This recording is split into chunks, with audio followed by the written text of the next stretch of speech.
Bonsoir, mesdames et messieurs, et bienvenue à l'avant-match de cette rencontre du Cool FM. Mon nom est Jean-Michel Poulain et encore une fois avec Maxime Duquette pour cet épisode. Bonjour Maxime, comment va ta voix cette fois-ci? Ben écoute, pour ceux qui ont regardé le match entre le Cool FM et les Éperviers samedi passé, il était temps que le match finisse parce que j'étais en train de tousser ma vie pendant que je faisais le sommaire. Donc, ça va pas mal mieux. Euh, Petit changement aujourd'hui. Habituellement, on fait les avant-matchs lors d'un match du Cool FM sur la route, mais comme on n'a pas fait la semaine passée en raison du fait que j'étais sur le dos justement une partie de la semaine, on a décidé qu'on faisait un petit cadeau cette semaine qu'on le faisait pour même si Cool FM ne joue qu'un match en fait là, à domicile cette semaine, mais on a décidé qu'on allait le faire pareil, vu qu'on parle également des autres équipes. Donc, très content de te retrouver, Jean-Michel, encore une fois. Ben oui, toujours plaisant. Donc, c'est pas si pire que ça ta voix, là. Tu t'en mets C'était sur les plus vers épaules. la fin que c'était le temps que la game. Mettons, j'aurais pas pris une prolongation. On va dire ça de même. T'en aurais pas pris pour ta voix, mais disons-le, Maxime, là, parce qu'on va en parler de ce match-là, là, mais ça a été encore une fois une beauté physique, des buts, des arrêts spectaculaires du côté des deux équipes. Sorel Saint-Georges, j'en mange depuis 2 ans. Là, puis on a un petit peu glissé un mot, là, mais elle commence à être intéressante, cette rivalité-là. C'est sûr que ça ne se compare pas avec Tedford là, dans le cœur des partisans, mais sur la glace, ça commence à être vraiment la rivalité. Là. Non, effectivement. Puis, tu sais, c'est un peu. On faisait des parallèles pendant la rencontre. Là. Moi, j'avais fait le parallèle avec les Canadiens et les Sénateurs comme une rivalité qui a comme pris feu à un moment donné en raison du fait qu'on s'est affronté souvent en série et en raison aussi de certains petits événements là, isolés qui se sont déroulés. Mais, tu sais, tu regardes cette année, les matchs qu'on a vus contre l'Assurantia, on ressentait pas cette rivalité-là qu'on avait. Tu sais, oui, pas mal sûr que du côté de Kevin Cloutier, dans son cœur, c'est Tedford, on peut pas perdre contre Tedford, puis tu sais, les joueurs Beauceron surtout aussi. Et quelques joueurs également qui ont, pas nécessairement Beauceron, mais qui ont vécu cette rivalité-là aussi. Mais sur la glace, tu sais, évidemment, quand tu as des joueurs comme Lausier qui est plus là, ça paraît aussi. Puis, on n'avait pas cette flamèche-là qu'on a eue nécessairement en fin de semaine avec les frères Malouin. Puis, je dis en fin de semaine, mais ça a été depuis le début de la saison que ça a été comme ça. On n'a qu'à penser au fameux événement avec Cédric Montmini aussi, là, qu'il avait frappé là, un des deux frères Malouin. Donc là, on s'est comme revengé un peu en fin de semaine là-dessus. Mais non, effectivement, là, ça a été un match assez intense. Puis, je dirais, c'est un bon test. Je trouve que le Cool FM a eu un bon test dans la dernière fin de semaine parce que ça a été quand même 2 matchs. Peut-être pas nécessairement. Ben, lui contre Sorel, assurément que c'était un match de la saveur de série. Peut-être un petit peu moins du côté de Saint-Hyacinthe, mais la fin de rencontre, ça a brassé un petit peu plus. Puis les joueurs ont quand même bien répondu par rapport à ça. Fait que je trouve que ça a été un bon test pour quelques semaines avant d'entrer en série. On voit que l'équipe est prête vraiment là, à se tenir ensemble, premièrement. Et deuxièmement, ben, c'est une équipe là, qui. Puis tu sais, aussi, on en a discuté lors du match contre Sorel. Ça fait un méchant bout qu'on n'a pas vu une équipe comme le Cool FM, d'être les agresseurs sur la glace, d'être ceux qui ne se laissent pas marcher sur les pieds. On a de la robustesse, puis ça fait du bien. Là. Oui, exact. Puis, tu sais, même Saint-Hyacinthe, là, c'était un match de série là, pour les gens qui l'ont peut-être pas écouté en première période. C'est une première période de route. Là. On cherchait un petit peu nos patins, puis Saint-Hyacinthe n'ont pas sorti très, très fort. Il leur manquait quand même. Là, Verpas n'était pas là, Gabriel Verpas n'était pas là, Talbot Tassi, Dominique non plus n'était pas là. Donc, c'est quand même deux de tes piliers là, à la défensive, puis ça paraissait beaucoup. Brisebois a eu quelques crampes au cerveau là, en défensive. C'était pas tout le temps facile. Mais il y a un gars comme Gélina, par contre, qui est venu donner un solide coup de main au bataillon. Il joue avec la chambre à Terrebonne là, dans le 3A. Puis Ça, j'ai toujours c'est trouvé. le fils de Luc Gina, je pense. Hein? Ouais, c'est le fils à Luc. Puis honnêtement, j'ai toujours trouvé que ce gars-là avait sa place dans une équipe dans la Ligue américaine. Là. Avait fait quelques matchs avec les Prédateurs de Laval il y a quelques années de ça. Puis pour vrai, un gars de profondeur, moi je trouve qu'il fait tellement une bonne première passe, il a de la grip, capable de jeter les gants. Il a jeté les gants avec Maxime Chagnon, justement. Fait qu'il n'a pas fait mal à son équipe. Mais le Cool FM a encore joué un match de route solide, solide, solide. Honnêtement, n'a pas donné grand-chose. Philippe Cadorette a fait les arrêts quand c'était le temps, puis il a presque réussi à marquer dans une cage béante. Là, ça aurait été la première fois qu'un gardien de but dans la Ligue nord-américaine aurait marqué dans un filet. Ça aurait été vraiment, vraiment cool, mais finalement, ben, c'est Félix Lauzon qui a complété ça. Mais encore une fois, Maxime, je suis toujours impressionné comment que les gars sortent sur la route. En fait, ils font exactement ce que la plupart des équipes se disent qu'ils doivent faire. Jouer un match de route sans dire qu'il est plate, mais on joue efficace et on n'a pas de spectacle à donner. faut que ce soit l'autre équipe qui vienne commencer le spectacle. Puis de cette façon-là, tu rouvres le jeu, tu donnes des opportunités, puis après ça, le coup FM les saisit. Non, puis après ça, ben, ça a été le match évidemment contre les Éperviers. On en a parlé un peu tantôt. Là, ça a été un match qui s'est joué en 1 minute 42 carrément. Là. Ça a commencé avec un but malchanceux là, du côté du Cool FM qu'on s'est fait marquer avec un tir qui passe par-dessus la cage de Auger. Ça frappe la baie vitrée, ça revient derrière Auger. La rondelle qui traverse la ligne des buts. Quand on a vu ça, on s'est dit, oh là là, ça part fort. Là. On s'attendait pas vraiment. Mais là, après ça, tu as eu la minute 42 que ça a été complètement fou. Là. 4 buts sans riposte. Et c'est carrément là que le match s'est joué parce que oui, on a ajouté 2 autres buts en fin de match là, du côté des Éperviers pour tenter là, la remontée. Mais ça a été quand même 120 de ce côté-là. Mais écoute, ça a été un excellent match là, du côté du Cool FM, si bien que on semble se replacer. Là, on a remporté nos 3 derniers matchs. Là, on avait peur un petit peu là, depuis le début de 2025. C'était un peu coup-ci, coup-ça au niveau de la constance. Mais là, on semble, permettez-moi l'expression anglaise, mais on semble clutcher au bon moment là, avant le début des séries en allant chercher là, cette série de victoires-là. C'est ceux qui restent encore là, 2 week-ends, là, mais quand même, on commence à reprendre le dessus là, du côté de Saint-Georges. Ouais, puis tu sais, il parlait aussi de la suite de matchs là, de Charles Tremblay. J'ai pas la statistique devant moi, là, mais si je me rappelle bien, c'est 17 en 18 matchs que Charles fait des points. Puis en fait, la vraie statistique, c'est qu'il est en 18 en 18, si je ne me trompe pas. Parce que la rencontre que Charles Tremblay n'a pas fait de points, c'est celle à Jonquière où Michael Réaume s'est fait blesser. Puis Charles Tremblay n'a pas fait de points parce qu'il n'a pas fait de présence. Mais Kevin Cloutier l'avait mis sur l'alignement quand même avant la rencontre. Puis pendant la période d'échauffement, Charles n'avait pas été capable de vraiment se sentir bien sur la glace.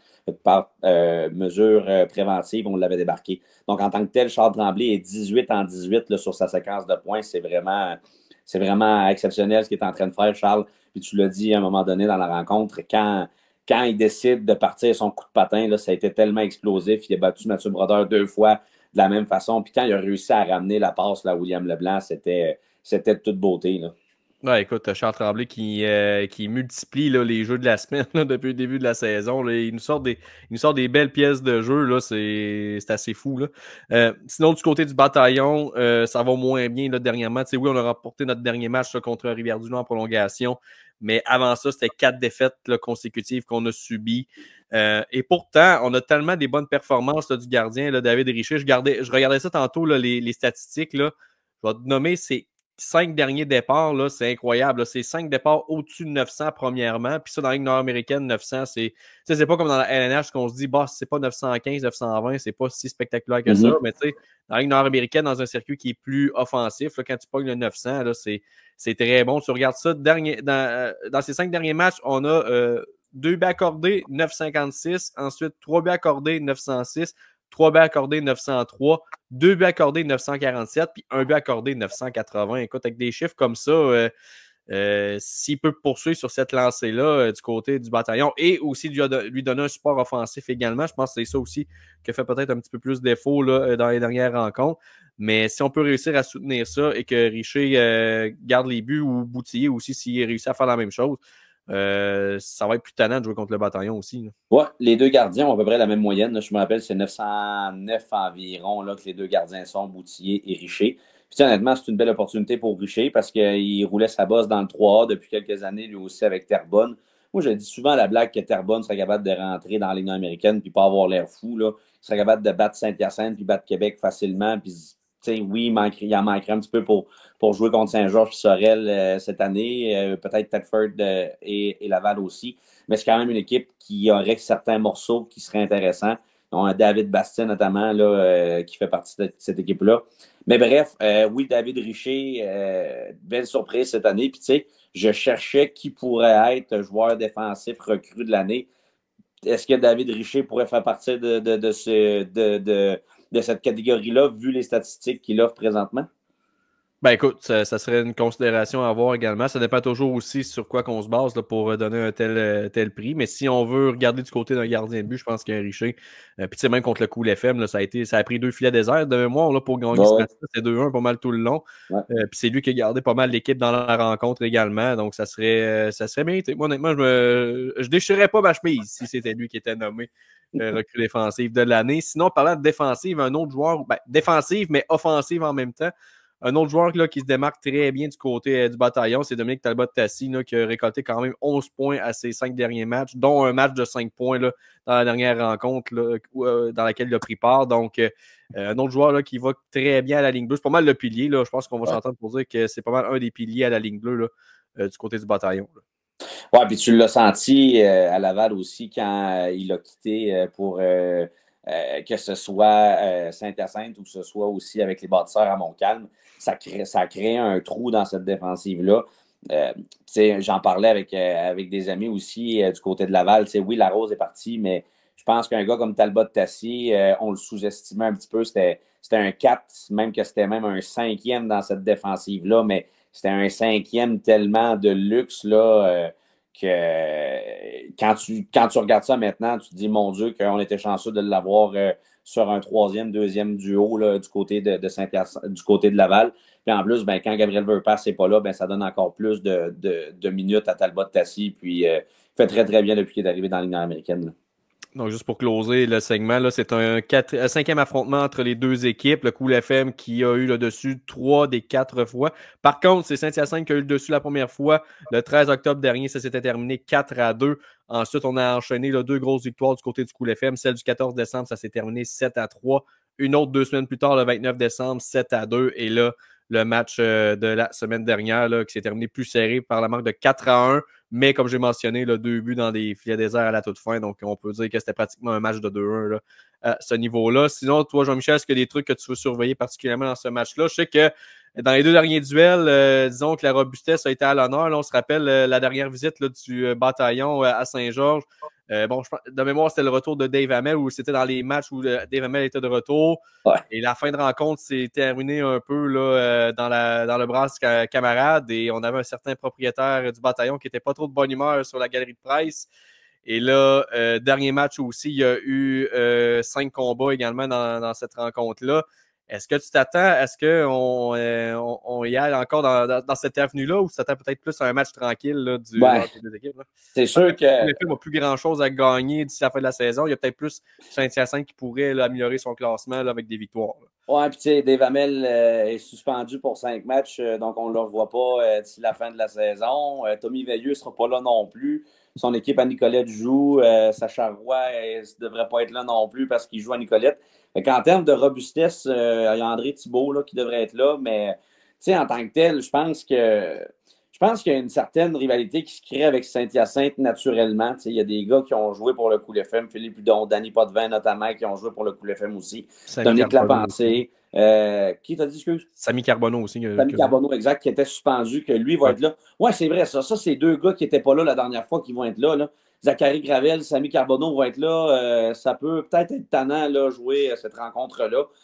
Puis, tu sais, Dominique Lapensée puis Martin Larivière ne doivent pas être très, très contents d'avoir mangé 2 claques de cette 2 face au Cool FM. Là. C'est des gars qui ont quand même du caractère puis qui veulent bien faire contre leurs anciennes équipes. Donc, je pense que ça ajoute aussi du piquant dans cette rivalité-là. Donc, mais en même temps, tu as un Maxime Chagnon qui n'a pas peur de personne du côté de Saint-Georges qui va réussir à se glisser sous la peau de n'importe qui.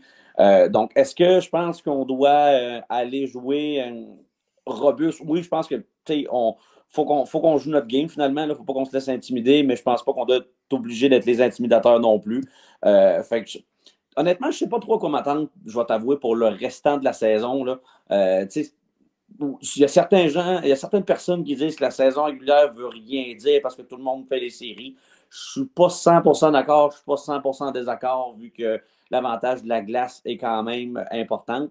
Je te dirais que, excuse-moi, je te coupe 30 secondes, mais on a parlé dans le match contre Sorel. Je pense que à partir de cette année, je pense que d'être champion sans saison régulière, c'est beaucoup plus attrayant parce qu'il n'y a plus la fameuse pause de la première ronde qui est un cadeau empoisonné la plupart du temps. Là, on joue dès la première ronde, puis on joue en plus contre Québec qui est à proximité. Donc, ça va nourrir la rivalité aussi à ce niveau-là. Il y a des gens de Saint-Georges qui vont sûrement aller à Québec. Il y a sûrement des gens de Québec qui vont venir à Saint-Georges. Et pour les joueurs aussi, le voyagement, là, il y a 2 matchs dans le même week-end. Ça va faire moins de voyagement aussi. Donc, je pense que du côté du Cool FM, c'était quand même important d'aller chercher cette première place-là, considérant que c'était Québec qui est au dernier rang. Puis je ne veux pas dire que Québec, ça va être une proie facile, loin de là, mais c'est plus au niveau logistique pour le transport, puis le fait qu'on ne soit pas obligé de faire 8 heures d'autobus entre les 2 rencontres. L'argent. l'argent aussi. En Donc, plus, je veux dire, excuse de te couper, mais en plus, avec tout ce qui s'est passé avec la grève, si tu es capable de justement de sauver des rails d'autobus, que ça peut te coûter 2, 3, je ne sais pas quasiment ça coûte, loin un autobus, là, mais ça doit coûter à peu près 1000$, j'imagine. Là. Si tu es capable de te sauver ces 2, 3 000 là de frais par série, ça paraît beaucoup. Là, donc, non, effectivement. Puis, en même temps, les 3 matchs, ils valent moins, ça vaut moins pour le Couple FM, vu qu'on est assuré d'être premier. Là, on parlera du classement un peu plus tard, là, mais j'ai hâte de voir comment on va aussi gérer les bobos de tout le monde. Kevin Cloutier en parlait, là, il se demandait un peu comment il allait faire ce trio. Il y a des joueurs qu'il faut qu'ils reviennent, savoir si. Il y a Frédéric Bergeron, notamment, là, qui était blessé dans les dernières semaines, voir s'il est capable de jouer, s'il n'est pas capable de jouer. Fait qu'il y a quelques gars qui va pouvoir essayer comme ça, puis donner un petit peu plus de temps de glace à des gars comme Dylan Champagne et à Mathieu Thibault, que là, ils vont pouvoir avoir des situations aussi, là, autres que des fins de match, soit tu perds ou tu prends des grosses avances. Fait que ils vont pouvoir avoir des minutes de qualité finalement. Là. ouais, puis tu sais, ils vont jouer contre des équipes aussi qui, eux, leur sort n'est pas nécessairement réglé. Fait que tu sais, c'est Ouais. pas comme si tout le monde, leur sort était réglé puis qu'on prend ça off pour les 3-4 prochains matchs. Tu sais, ils vont faire face à de l'adversité puis à l'intensité aussi, ces joueurs-là. Donc, ça sera pas perdu en effet. Donc, Jean-Michel, je sais pas si tu avais autre chose à mentionner. On est rendu à la 16e minute. On va essayer de couper ça pour parler également des autres matchs parce qu'il y a des gros duels là, qui s'en viennent également dans le week-end. Fait que, on serait-tu prêt à s'en aller à la petite pause? Ouais, on est rendu à la pause, on peut y aller. Exact. Dans les prochaines minutes, on va revenir sur les prochaines rencontres là, également. En ce vendredi soir, on revient. Vieillir, ça a toujours été une peur, une angoisse à laquelle il ne fallait pas que je pense. Aujourd'hui, ça a complètement changé. Moi, aujourd'hui, je regarde quelqu'un de 60 ans, là, puis je fais, tu le vois-tu, lui, là? Et lui, là, ses enfants sont en appart depuis un esti de bout, mon chum. Avec mes 2 enfants, je suis allé voir un conte lu par une drag queen. Ça vient avec certains défis. Après, dans mon cas, par exemple, il fallait que j'explique à mes enfants que mes tantes au Saguenay sont pas des drag queens. De retour pour l'avant-match du Cool FM en compagnie de Maxime Duquette. Bon, on a déjà fait pas loin de 20 minutes, Max, fait qu'il nous en reste un petit peu moins pour parler des autres confrontations.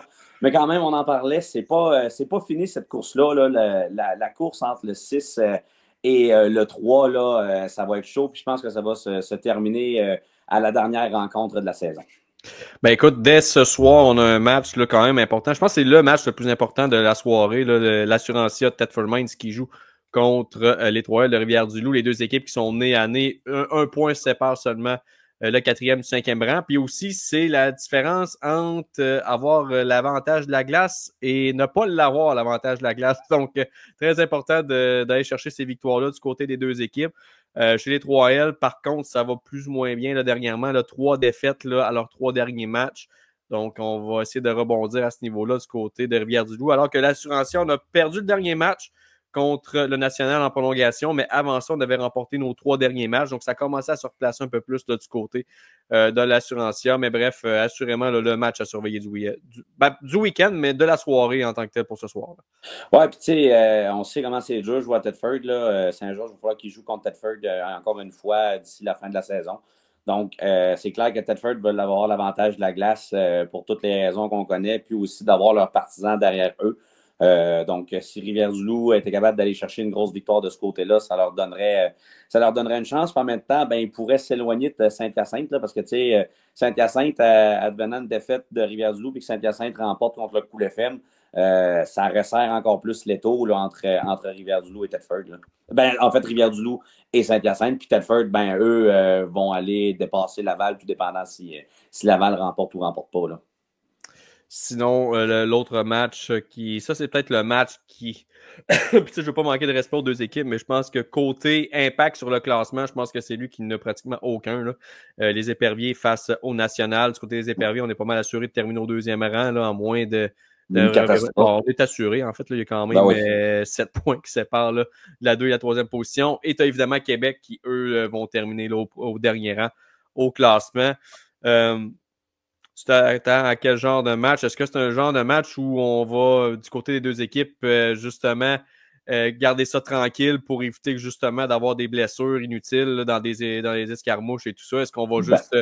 je ne veux pas dire ça de façon péjorative. Je sais que les joueurs ne sont pas comme ça, là, mais c'est-tu le match où on joue notre game, on va chercher notre chèque, puis on retourne à la maison? Parce que la pire chose qui peut arriver, c'est qu'un Sean Boudria qui subit une blessure, que ce soit un Francis Paré, un Yannick Riendo, peu importe, tu veux pas qu'il y ait des joueurs blessés dans cette rencontre-là parce que ça ne veut absolument rien dire, cette rencontre-là. Exact. Ben, la première question que je me pose, parce que je n'ai pas regardé le calendrier, est-ce qu'on est à Sorel ou on est à Québec? Est à Sorel le match. Bon, donc est-ce qu'on a un alignement B ou on a un alignement C du côté de Québec ou on a un alignement A? Je ne peux pas te dire non plus parce que je ne suis pas dans le secret des dieux. Donc, tu sais, encore là, quand tu rajoutes tous ces éléments-là, je ne peux même pas me prononcer sur ce que je m'attends. Il y a tellement de points d'interrogation contre Québec. Puis c'est un peu moins pire dans les dernières semaines, là, mais encore là, tu ne sais jamais vraiment à quoi t'attendre. Puis encore, est-ce que Christian Deschênes va vouloir reposer certains joueurs? Est-ce que Fortin va revenir du côté de Sorel aussi? Est-ce qu'il est blessé, il n'est pas blessé? Je ne sais pas non plus. Donc, dur à dire. Je vais dire comme toi que c'est pas pour être baveux, mais elle ne veut pas dire grand-chose, cette rencontre-là. Puis j'ai hâte de voir comment les joueurs vont l'approcher, cette rencontre-là. J'aimerais presque être un oiseau, puis être dans le vestiaire des éperviers, puis voir justement ce que Christian Deschênes va dire à ses joueurs pour les motiver. Je pense que c'est juste de vouloir créer des bonnes habitudes, continuer de créer des bonnes habitudes, peaufiner certaines choses en avantage numérique, en désavantage numérique pour être vraiment prêt.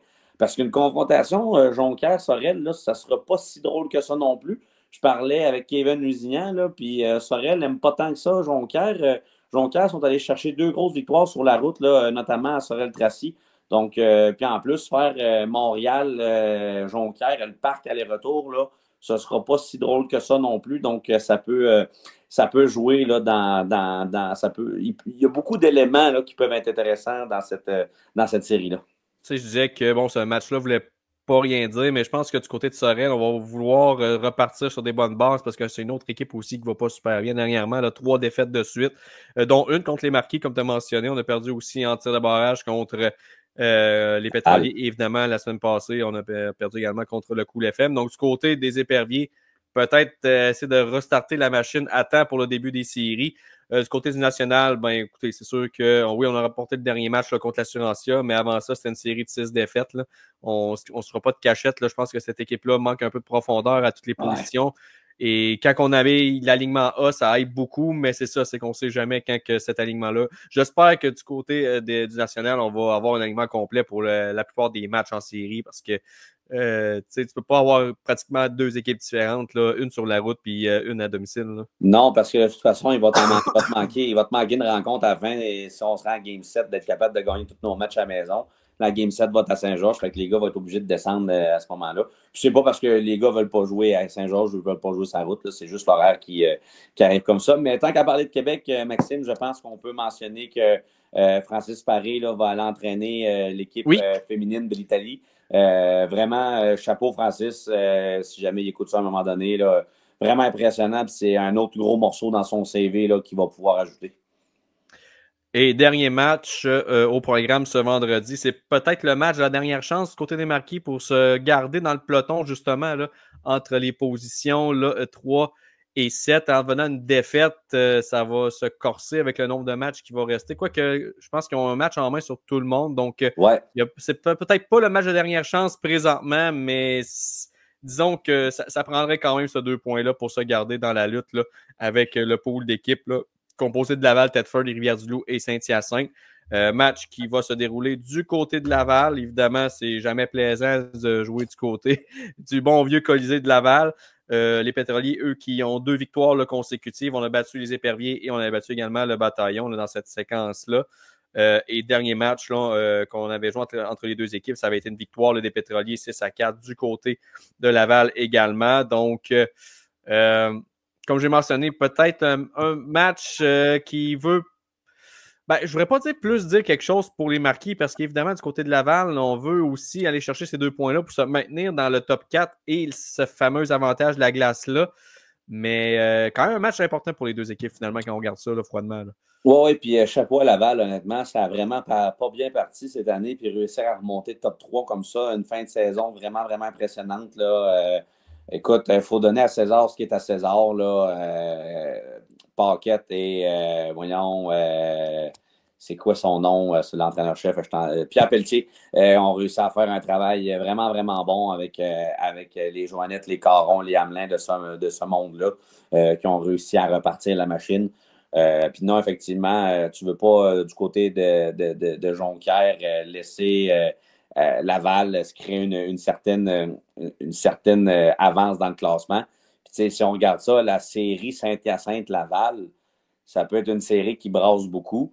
Puis, en termes de rivalité, Saint-Hyacinthe-Laval, c'est pas très loin non plus. Donc, ça va être bon. Il va y avoir des partisans des deux équipes là, qui vont clairement se déplacer dans les deux amphithéâtres. Ben écoute, Jean-Michel, on va s'arrêter pour quelques instants. Et pour le dernier bloc, on va revenir un peu sur l'actualité de la Ligue nord-américaine. Il faut qu'il change le son que ça fait une voiture électrique. C'est un drôle de son. C'est parce que c'est un son que t'es pas prêt à entendre dans la nature. T'sais. Tu marches dans la rue,